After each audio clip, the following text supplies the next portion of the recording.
Hey everyone, welcome to the Saturday Night Live. The message just went out, so we're gonna have to wait for a few people to populate in. In the meantime, sorry for the noise. I am drinking no alcohol tonight. I've got a bit of heartburn, but Alani New Winter Wonderland, a little energy drink. It's better than last year's. Last year's tasted like a damn pine tree. This one's like got berry flavor to it. All right, so what are we covering tonight? Well, let's see. Made my little list of things. And so it looks like Bitcoin has turned on us, and we'll talk about that. Massachusetts says it's immune from being sued and that all their gun laws are perfectly constitutional and we can't do anything to stop them. Why am I bringing it up? Because, who wants to talk about the mass holes? Well, simply put, you know damn well if Connecticut hears this and Massachusetts gets away with it, you know damn well Connecticut's going to pull the same crap just because they're to the north of us. We got some information on the Air Force M18 incident that happened months ago.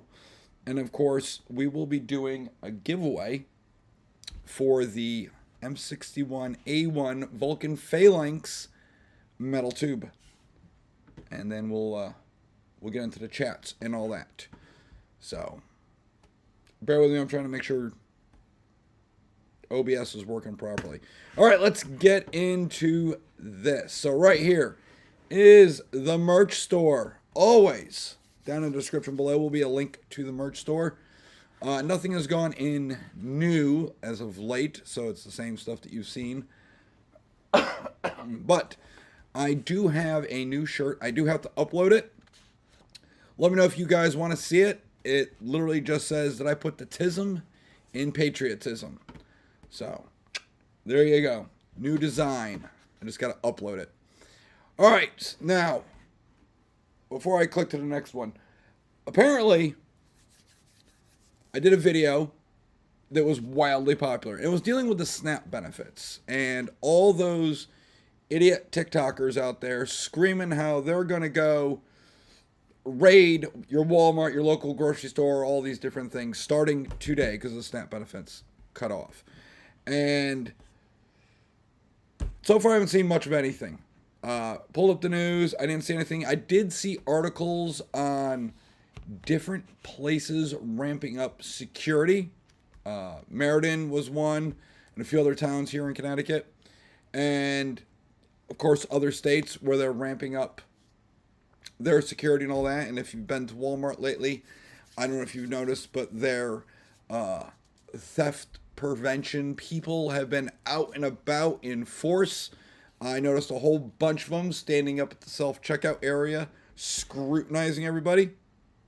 Now, me personally, and Mrs. Guru does the same thing. She agrees.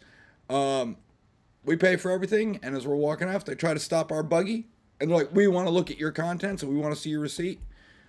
We kindly decline and just keep going because there's not a damn thing that says I have to stop. Now, of course, we know if you go to Sam's Club or Costco, anything like that, that's part of the deal. They get to check your little cart and all that good stuff, and I have no problem with that. I do have a problem when it's at just your regular Walmart, but all right, so let's get into it. So, SNAP benefits run dry today. And beginning today, 42 million low-income Americans, including 16 million children, lost their benefits, which we know about.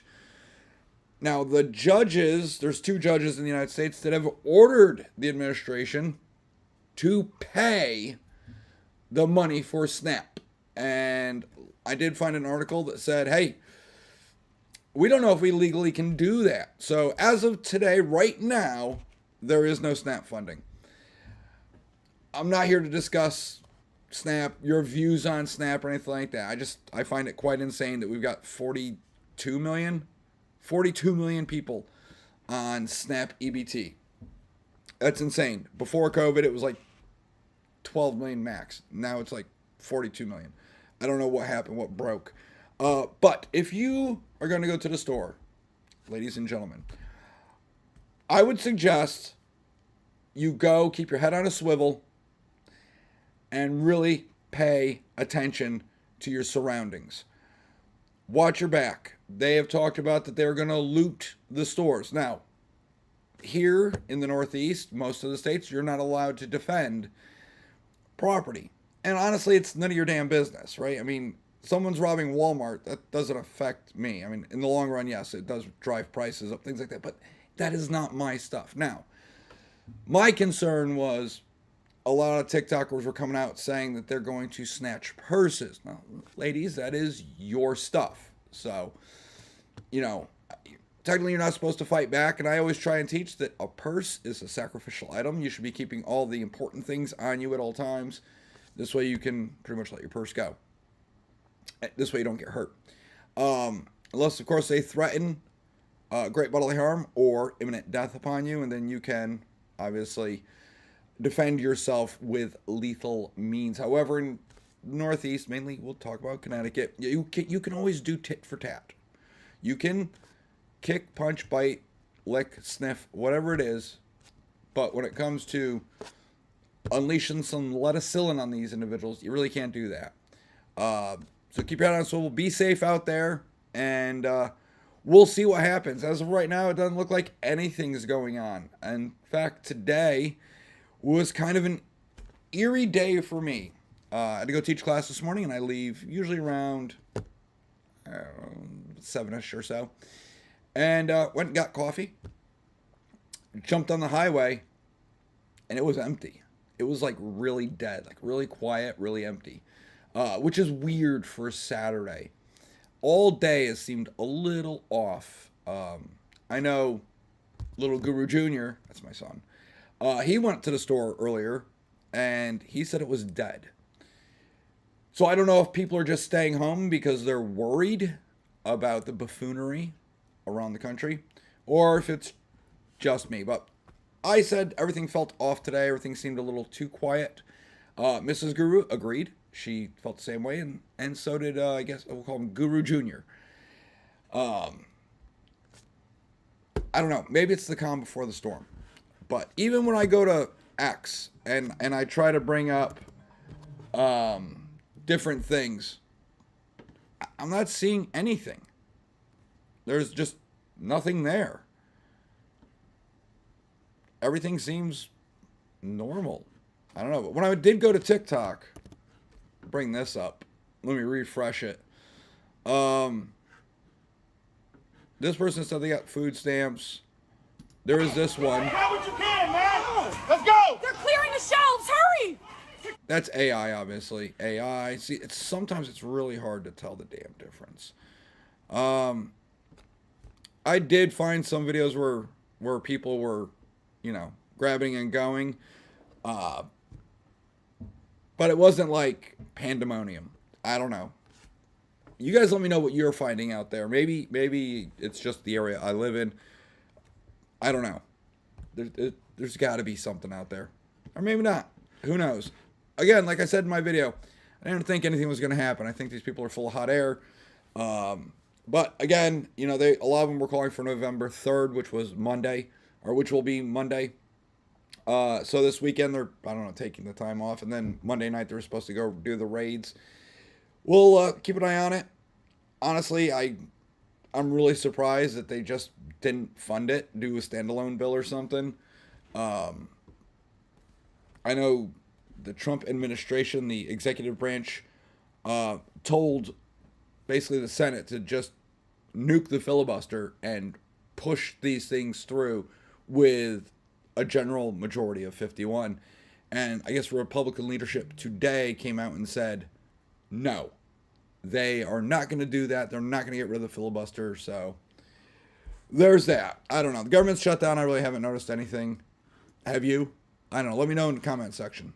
All right, now let's get into this stuff. This popped up and it kind of has me a little concerned. So I know a ton of people that want to get into like crypto.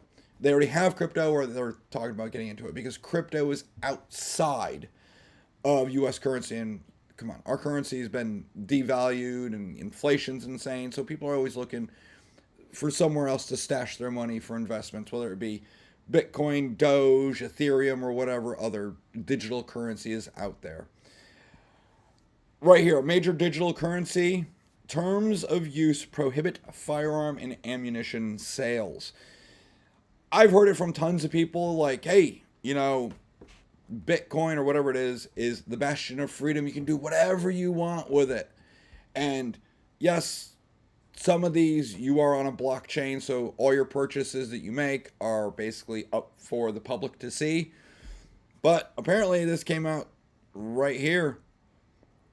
The digital currency space has been aimed at bringing forth a new liberty in a world where government and some financial institutions, often at the government's prodding, seek to curtail lawful transactions. They disfavor digital currency, which many circumstances have transacted outside of the legacy financial system and become attractive. So what they're talking about is, in case you didn't know, a lot of credit card companies always rattle their saber saying that they're going to prevent you from purchasing firearms, ammunition, things like that.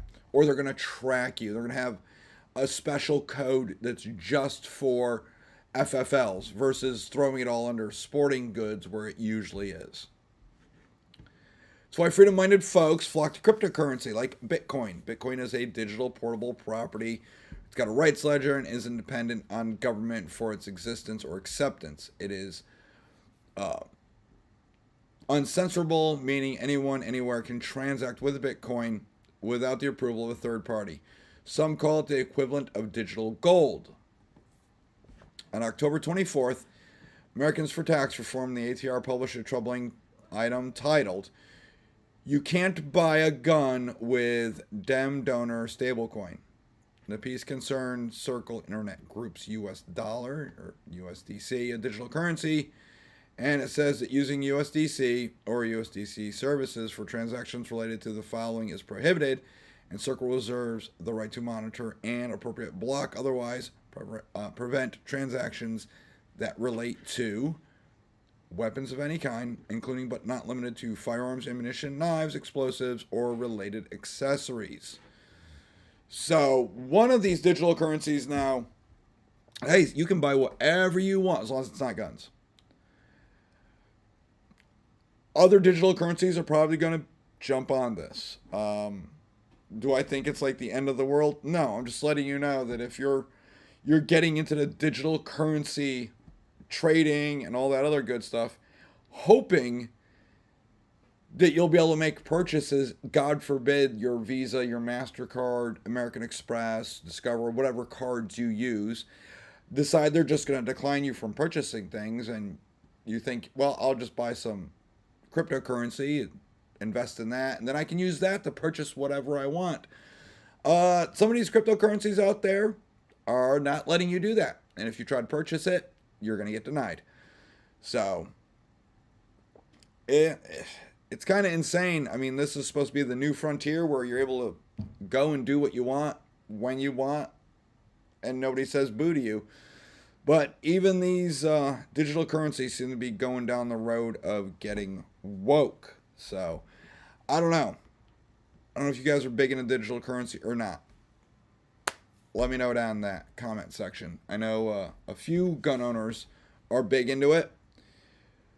But if you're investing in this one, it looks like you're going to be prohibited from purchasing anything. So, I don't know. I haven't heard anything where Bitcoin says they're going to stop you or Ethereum, but it looks like this one is. So, just keep that in mind. I want to jump to this next story. This is coming from CPR News. Congress shielded gun companies from lawsuits, and some blue states think they found a loophole.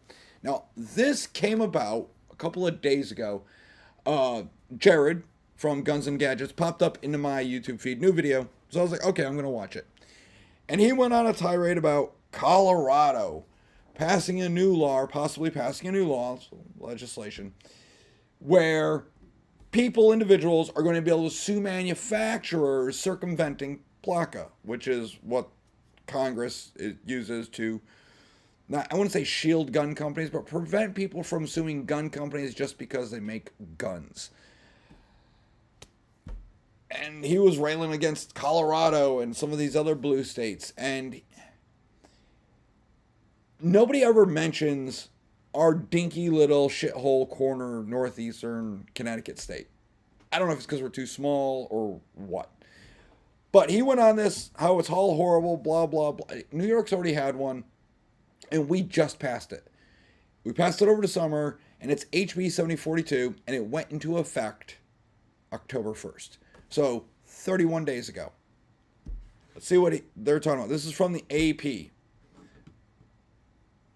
So this is AP, CPR News, but the AP article right here, it's the same damn article, but I was sick and tired of all the ads jumping up, so I went here. Let's see what she writes. This is from Susan Haya. 2 decades after a Republican-controlled Congress gave gun manufacturers immunity from being sued over crimes committed with their firearms, blue state Democrats upset about gun violence think they found a way to penetrate the legal shield. Here's the deal. I always say this. This is so stupid. A gun manufacturer makes a gun, and then a bad person takes that and goes off and does bad things. That is not the gun manufacturer's fault.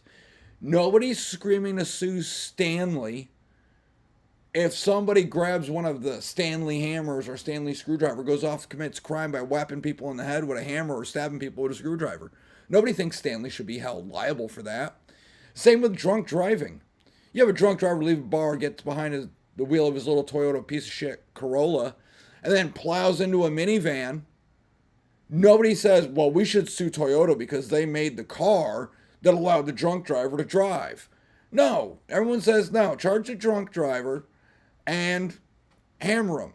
And then there's some liability for the bar in some states that allowed that individual to leave intoxicated.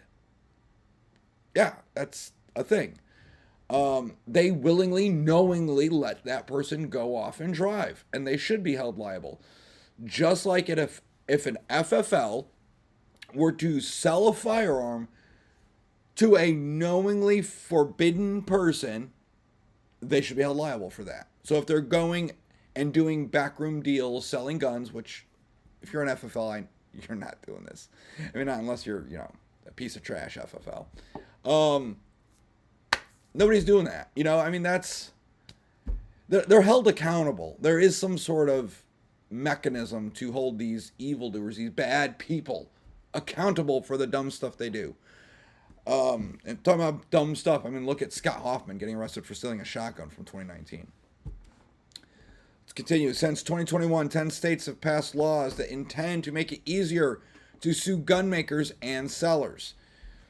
Now, this all started here in Connecticut when the Sandy Hook families were able to sue Remington into oblivion because it was a Remington AR that was used during the Sandy Hook tragedy. Remington should have been protected by PLOCA, and the courts were like, nah, let it ride, which it's a violation of PLOCA, but they're like, whatever. The same way, the way the laws work is you can't be sued into oblivion and charged an unreasonable, undue amount of money as punishment. Yet the courts here in Connecticut did exactly that to Alex Jones, when I think literally the Sandy Hook families asked for literally the GDP of France. Nobody's got that kind of money, but that's what they wanted. And they admitted they don't want the money. They just wanted Alex Jones to hurt, and they just wanted to make him go away. It's funny how all these suits and BS law things come right out of Connecticut. It's like Connecticut's full of idiots, or at least we have a broken judicial system in our state. We have a bunch of idiot politicians that let this stuff go. The newest such law in Connecticut took effect this month. It opens firearms manufacturers and retailers up to lawsuits if they don't take steps to prevent guns from getting into the hands of people banned from owning them. It's already against the law. Or who should be suspected or intending to use them to hurt themselves or others. This one right here. Suspected of intending to use it to hurt themselves or others. If somebody comes in and they're normal, how the hell am I supposed to know this? How is any FFL person, owner, or gun store employee supposed to understand if someone comes in acting normal how are we supposed to prevent it? And this isn't like, a grace period of like 3 days. This could be like months down the road. This individual you sold a gun to snaps and does bad things. You're still held liable. Other states have allowed lawsuits against companies deemed to have created a public nuisance through the sale or marketing of firearms.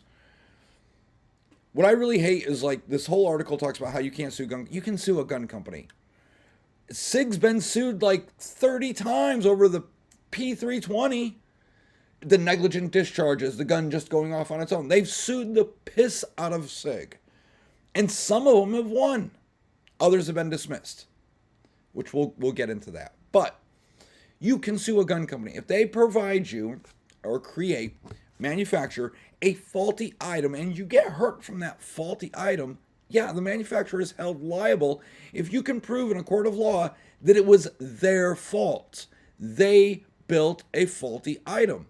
If it comes out that it was your dumbass that did it, well, you're not going to win.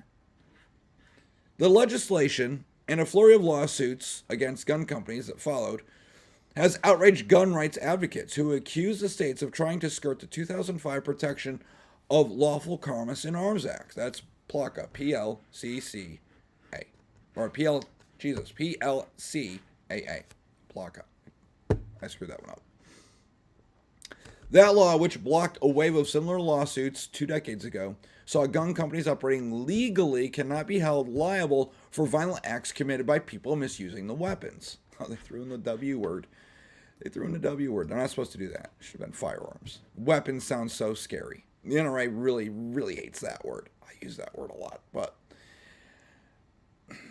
again, they were using lawfare. They were using lawsuits like this to gum up these companies in the court system. They've got to pay lawyers, so it's tons of money right there. They're just trying to sue them into oblivion. They weren't serious about it. They just really want these companies to go away. They know these laws are unconstitutional. They know these laws violate PLCA, said Lawrence Keene, Senior Vice President of Government and Public Affairs at the National Shooting Sports Foundation, NSSF. If you guys didn't know, that is a lobbying group for the Second Amendment here in Connecticut. They are also the ones that do SHOT Show. They don't care, he said, adding that the real goal of these lawsuits was to harass the industry and drain it financially. Well, hot damn, I just said that. And I'm doing a cold read on this, guys. I did not read this article prior. Gun control groups say that states have simply set clear requirements for gun companies to ensure their products aren't sold or used illegally. How are you going to prevent that? That's my question. How do you prevent it? Okay, selling illegally. Selling them to people you can't sell to. That's illegal already. Why are we making illegal things more illegal? That's stupid. Or using it illegally. The FFLs have been broken into. These little hood boogers steal guns and go off and do bad, nefarious things with those guns. How is that the FFL's fault? Even if they did their due diligence and they tried their very best to lock up their building as best as they can to the best of their ability, these little hood boogers aren't stupid. They're smart. They find a way in. A guy stole from Hoffman's a couple years ago. Cut a hole in the roof. This year they threw a car through a building. That's how they got into that FFL. These laws just don't open the courthouse doors to survivors. They also force the gun industry to promote more responsibly and, most importantly, can help prevent future tragedies, as Poe Murray, chair of the Newtown Action Alliance, a gun violence prevention group founded after the 2012 Sandy Hook Elementary School shooting. Newtown Action Alliance is an anti-gun group that will do anything and say anything to get guns banned. These people are psychotic, they're evil, and they're garbage. When's the last time you turned on TV and saw an advertisement for a gun? They don't run commercials. Hell, I've never seen one outside of me going to YouTube specifically looking for one. And it was like a promo video for a Glock many, many years ago. But I'll see print ads in magazines. I don't see commercials. And when they're talking about marketing, it's such a broad brush they paint with, because anybody could be a marketer in their opinion. If I do a review, like I did one on a P95, which I don't like, but some people like those guns, some people defend them, whatever. If you went out and you bought a P95, Ruger P95, based on my review, even though I crapped on it. Technically, that's marketing in their eyes. So I could be held liable if somebody bought a P95 after watching my video and went off and did bad things. How is that my fault? I don't understand that. But hey, marketing. Even if somebody in Oklahoma does a video showcasing a firearm, whether say it's an FFL or something like that, and they do a silly little internet video. If somebody here in Connecticut could see that video, then that little company, that little person, whoever it was in Oklahoma, could technically be held liable if somebody watched that video and then did something bad. That's insane. That video was never meant for us here in Connecticut. But hey, we have the internet. And if you use a VPN, your internet service provider could think you're in Shangri-La for all they know, and then you can watch whatever you want, even though they do, I mean, not here in America, but other countries do ban certain things. People just use VPNs to skirt the system. 2 decades of federal immunity. Congress adopted protections for the gun industry after lawsuits filed in Chicago, New York, Los Angeles, and elsewhere attempted to hold the firearms industry responsible for violent crime. Notice they're not saying they're going to hold the criminals, the ones that did the violence. No, it's the gun company's problem. Many of those suits argued that gun companies had knowingly oversupplied certain markets with cheap handguns and ignored signs that those weapons, W word again, were being trafficked to places with strict gun controls. They're so full of it. These guns are stolen. Nobody's going to Wisconsin to an FFL, buying a bunch of guns, and then bringing them back to Chicago and selling them. You can't do that. That's insane. That firearm is going to be traced right back to whoever purchased them, and then everybody goes to jail. They're full of it. These people have no idea what they're talking about. Firearms industry and the National Rifle Association saw the lawsuits as unfair, and as long as gun companies weren't breaking rules around sales, they shouldn't be held responsible for violence. Yeah, exactly. And then President George W. Bush, a Republican, agreed and signed the Shield Law in 2005. Oh my God, I can't talk. Signed the law in 2005 saying it would help stem the frivolous lawsuits. Our laws should punish criminals who use guns to commit crimes, not the law-abiding manufacturers of lawful products, Bush said at the time. I agree with that. That's common sense to me. So here's the new approach. Legal protections Congress gave the gun industry aren't absolute. For example, a gun maker that sells a faulty firearm can still be sued for dangerous defects. I already said that. Another exception allows lawsuits against companies that knowingly violate laws regulating how firearms are sold and marketed. When Congress drafted the exception, it cited the example of a shop that knowingly sold a gun to someone who was banned from owning one, such as a convicted felon. Yes, okay, that's wrong. That's illegal. It's already illegal. And the person buying the gun committed a felony, and they should go to jail. And the person who sold them the gun committed a felony, and they should be stripped of their FFL, and they should be prosecuted to the fullest extent of the law because they knowingly, that's the key word, knowingly broke the law. These things were already illegal. The new state laws have sought to expand potential liability for gun companies by creating new rules for the industry. New York passed a law in 2021 requiring gun companies to create controls to prevent unlawful possession or use of their products. It also says it cannot knowingly or recklessly contribute to a condition that endangers public safety. This is where Connecticut got their lame brain idea about creating the law, which is in HB 7042, the whole damn thing, and then they sprinkled in a bunch of other bullshit too. Any business operating in New York must adhere to our laws, and if they don't, they're held accountable, said Democrat Senator Zelnor Myrie, the law's chief proponent. These people are absolutely insane. Speaking of New York, guys, Tuesday, you all might want to watch the news. That is Election Day. So get out and vote. If you live in Southington, go vote for Josh Serafino. That is not an endorsement. That's just, you should vote for Josh. He's a good guy. I'm looking at New York. I want to see for the mayoral race if they elect that Mamdani guy, because that's going to be, New York's going to burn. it's just going to fall apart. Hope they get exactly what they deserve. Many of the new laws follow legal theories from a lawsuit filed against gunmaker Remington by families of Sandy Hook victims. The suit, which was settled for $73 million in 2022, argued that Remington's marketing violated state consumer protection law. What I say, it all stems from what Connecticut did. Yep, right there. These people are evil. It's too soon to say if the courts will uphold the new state laws. The panel of the Second Circuit Court of Appeals ruled in July that New York's law wasn't expressly barred by the Protection of Lawful Commerce in Arms Act, but the decision was not expected to be the last word. One of the judges, Dennis Jacobs, made it clear that he believes the law is vulnerable to future legal challenges, calling it nothing short of an attempt to end run PLCA. U.S. Supreme Court, which is controlled 6-3 by Republican-nominated justices, hasn't yet considered the state liability laws, but the gun industry has encouraged when the justices unanimously agreed that in June to toss out a $10 billion lawsuit Mexico filed against top firearms manufacturer claiming their business practices fueled cartel violence.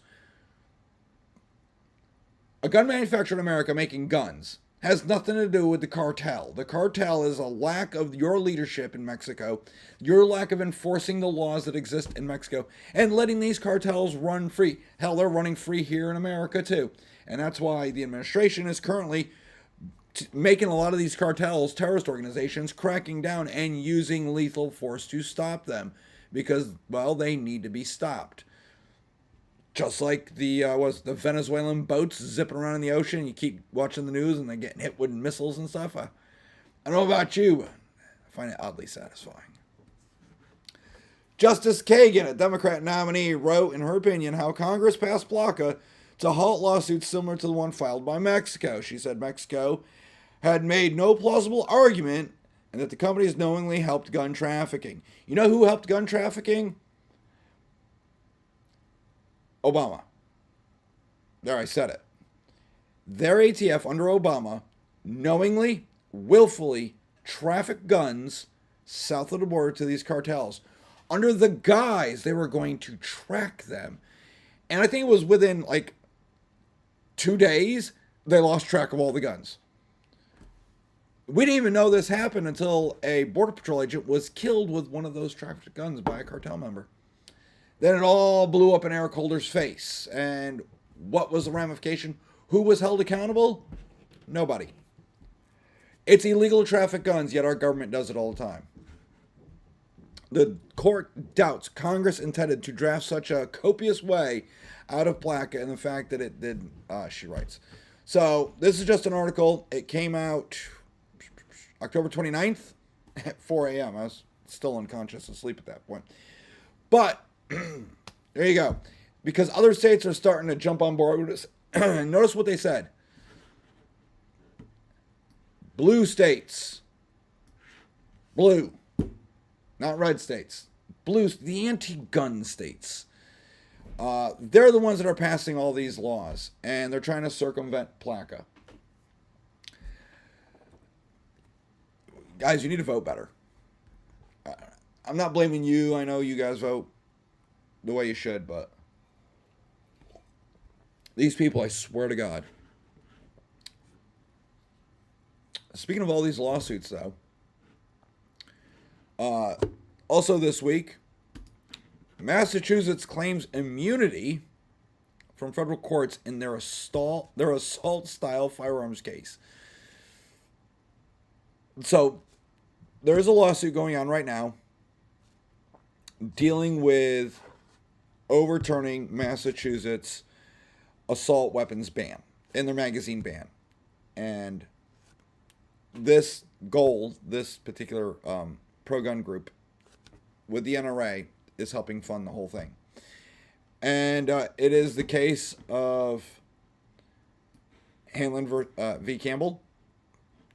And this week, Massachusetts came out and said, you can't do this. We're immune from it. So let's look at it.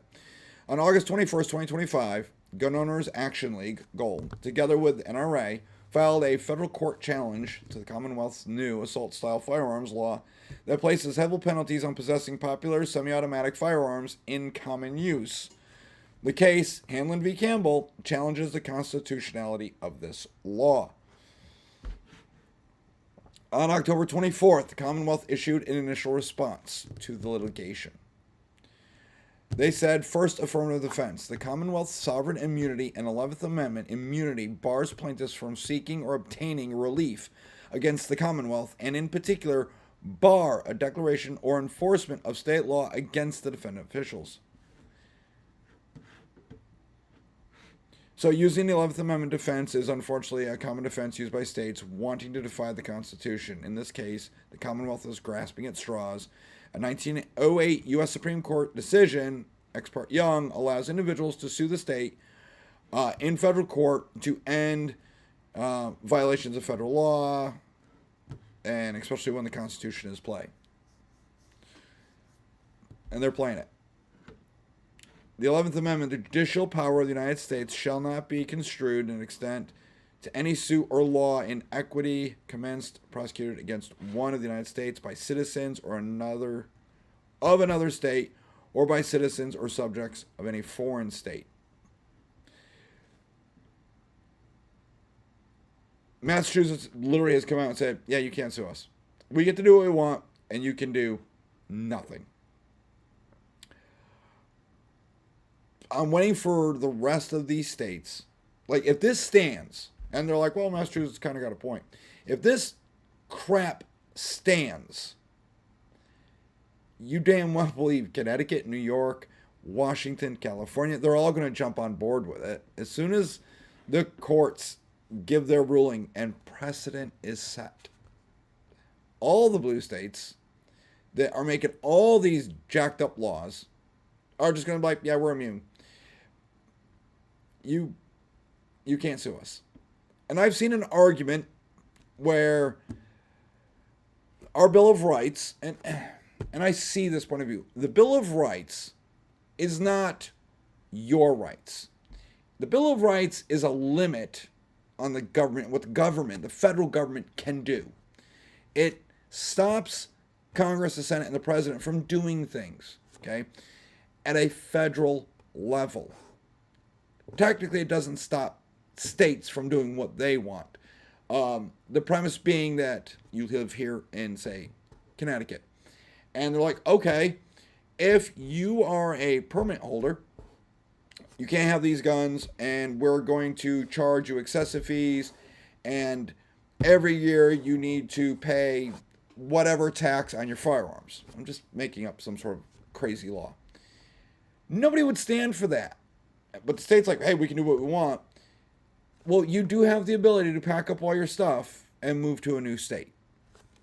That's the argument. If a state in the union passes laws that you don't agree with and you don't like, you have the ability to pack up and move to another state, a state that's freer. The Bill of Rights stops the federal government because there's no escape from it. You can't just leave America. I mean, technically you can, but nobody wants to.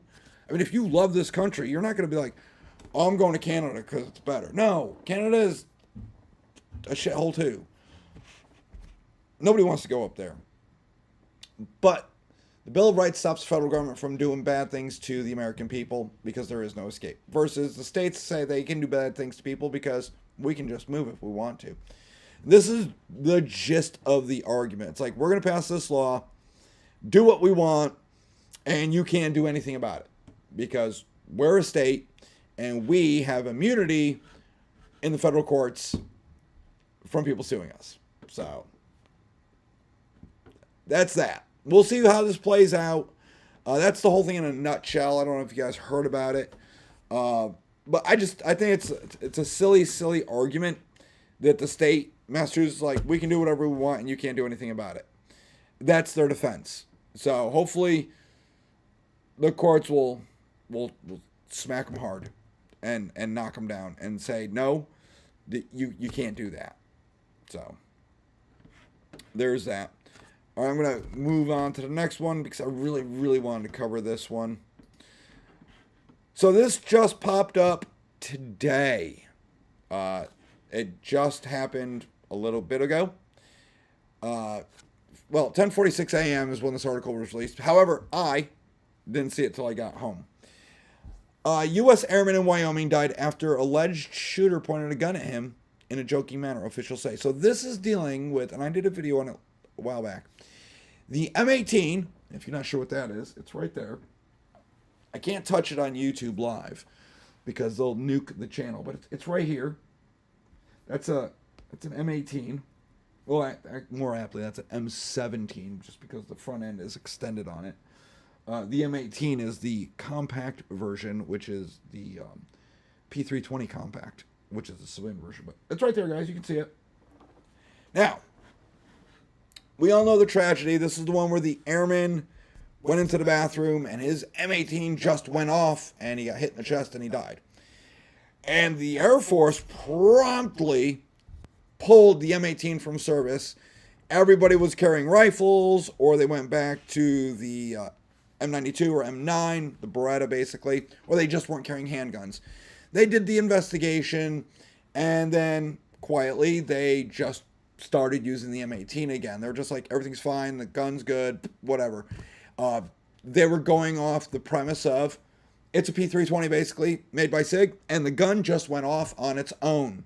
Turns out, it's a big lie. 2 airmen in Wyoming U.S. Air Force Base have pled guilty to making false statements about a deadly shooting of a third that prompted the suspension of the Sig Sauer M18 pistol use at nuclear weapons sites for a month, the Air Force said in a statement on Friday. So this is yesterday, and the article came out today. As officials revealed new details about the fatal shooting. The gun pause by the Air Force Global Strike Command after the death of Braden Lovin, 21, in late July was lifted in late August after Air Force officials determined the M18 was safe to carry. Lovin was an airman in the 90th Security Forces Squadron 90th Missile Wing at F.E. Warren Air Force Base outside Cheyenne. Details about the death were released for the first time on Friday, including that the alleged shooter, Marcus White Allen, had pointed a gun at Lovin's chest in a joking manner. White Allen, after the shooting, allegedly urged the other 2 surviving airmen to lie about what happened, according to the statement. What the hell is pointing a gun in a joking manner? These morons. You don't do shit like that. That is insane.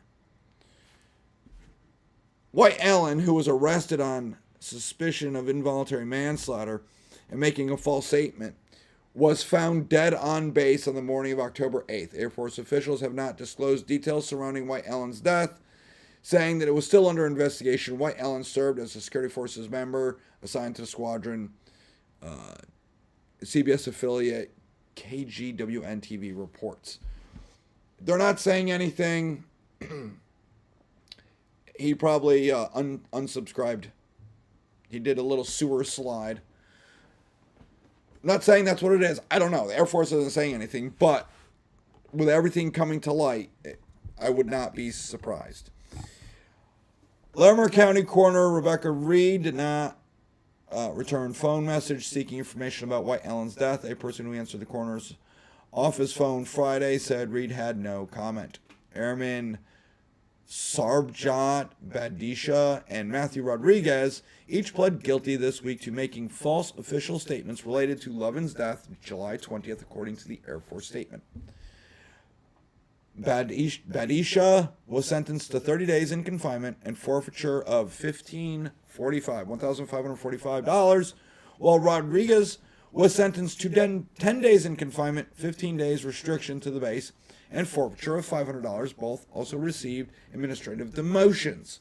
All right, let me break that down for you guys if you do not understand how the military works.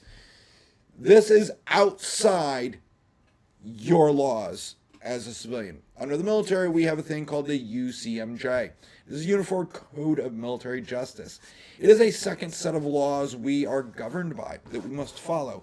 And they cover things like misbehavior before the enemy and a bunch of other things. So, providing false statements.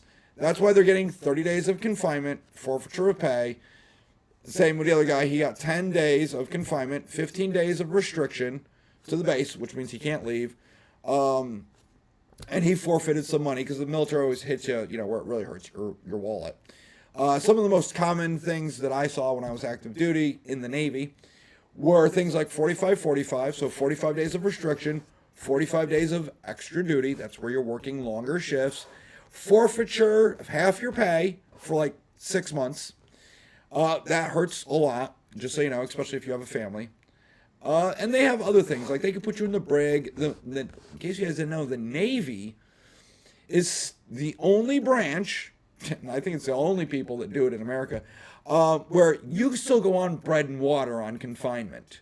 It's usually like, I think it's like 2 to 3 days of bread and water, 1 day of meals, back on bread and water, then a day of meals, and that's a punishment. Like, if you go to the brig on deployment, they do these things to you.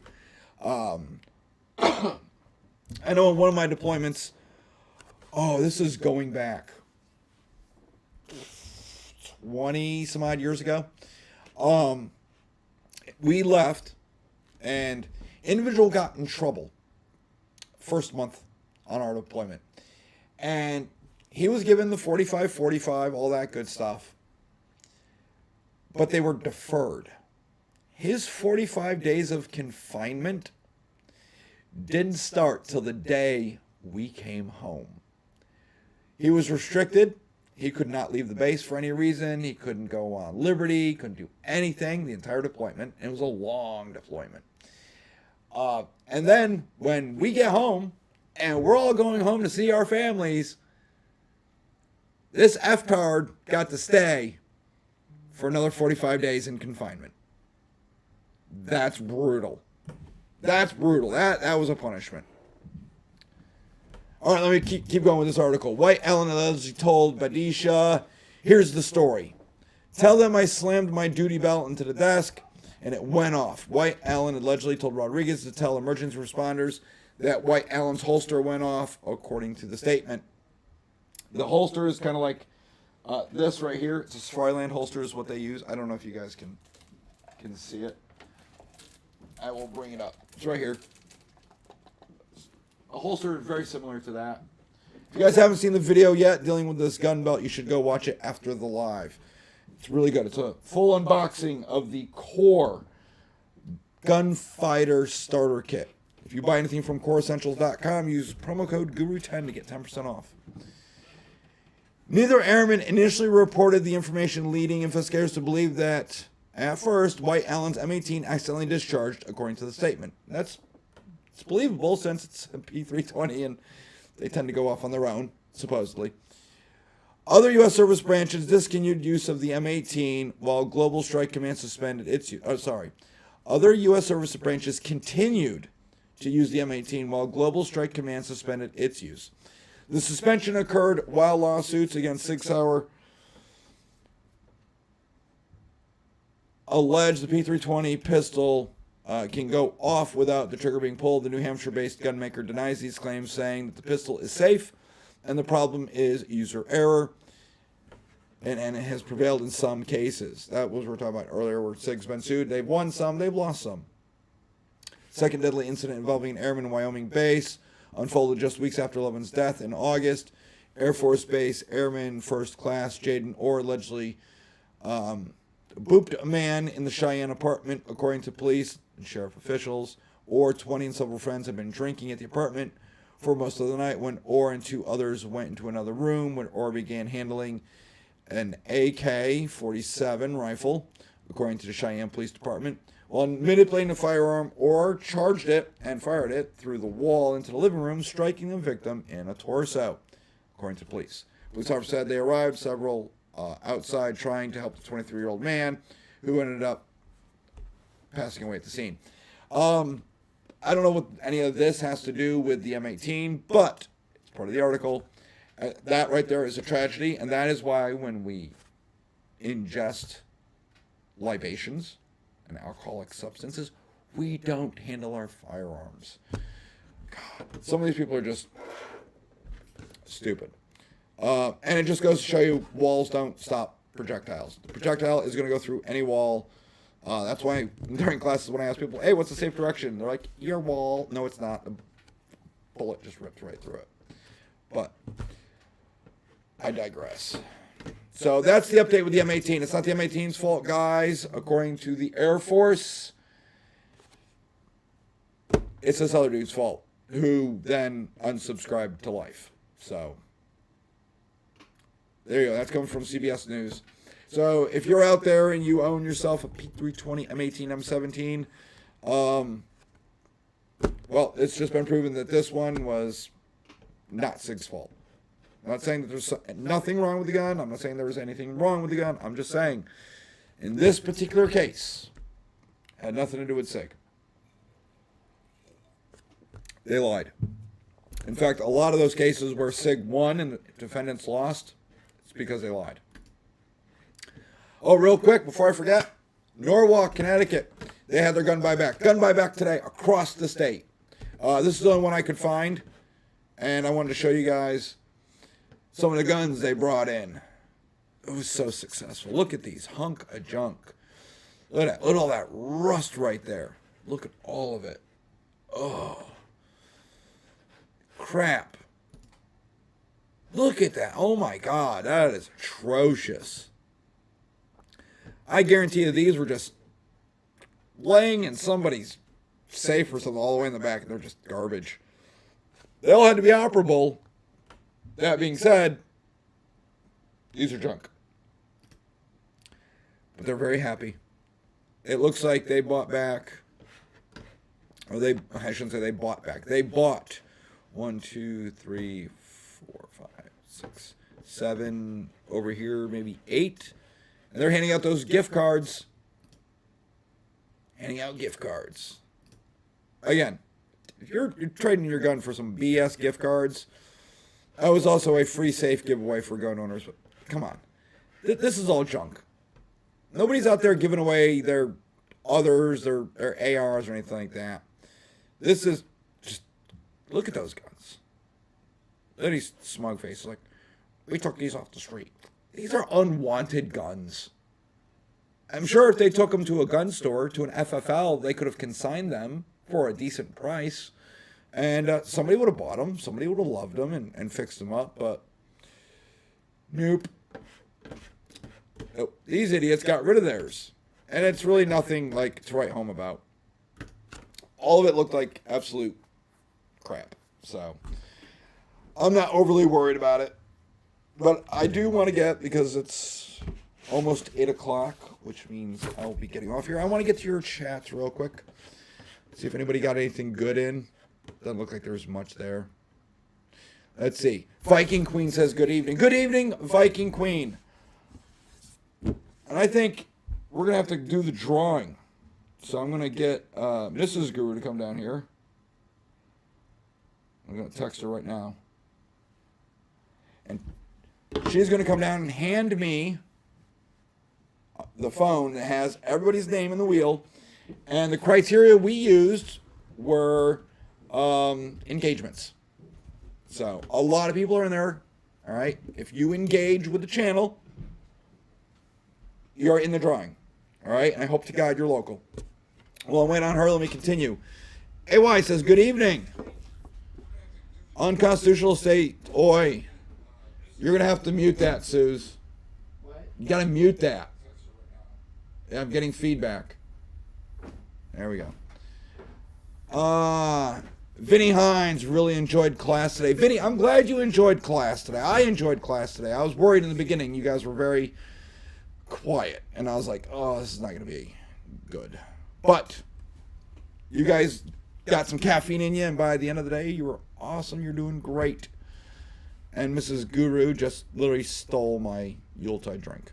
That's because you tried mine yesterday. Unconstitutional state's broken. Eric Burns says, only ads I see about guns is anti-gun ads. Yeah, and that's it for chats. That's nutty. Double check it because sometimes I don't get squat. No, that's it. All right, so let's do the drawing. You guys can watch this and I will, I'll show you guys right here on camera. So we're going to tap it. Maybe. And the winner is...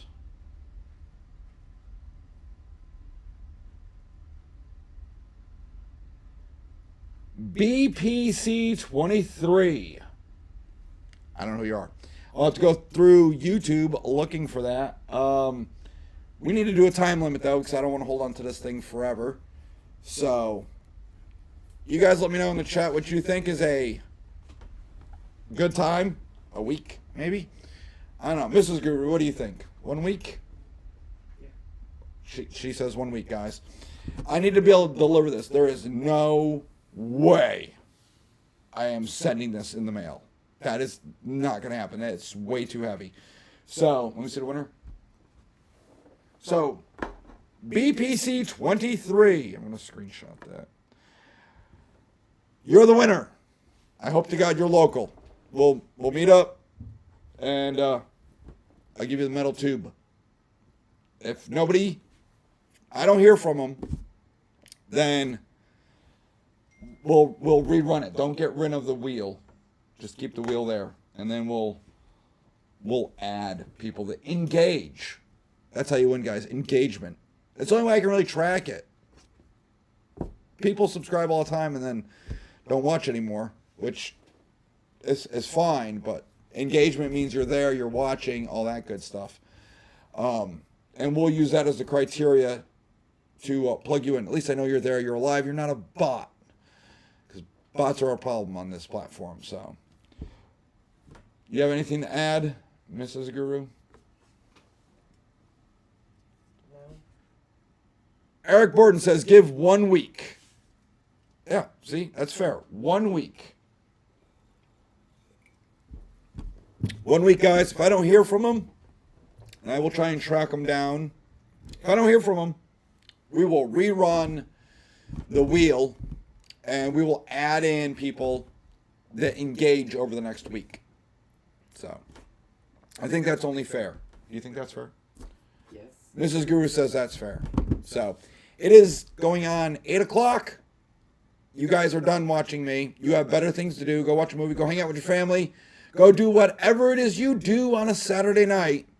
I am going to relax, and I'm teaching a class tomorrow. So I will see all of you guys in the next video. You guys have a great night, and thanks for showing up and supporting the channel. If you get a chance, please like and share this. If you haven't already, subscribe to this channel and toggle that notification bell so you always get an updated notification when I put up a new video or I do a live. You can follow me on all social media platforms at Gun Guru Actual, and I'm posting news and funny memes and a bunch of other stuff like that. So that is the best way to engage, guys, and I will see all of you in the next video.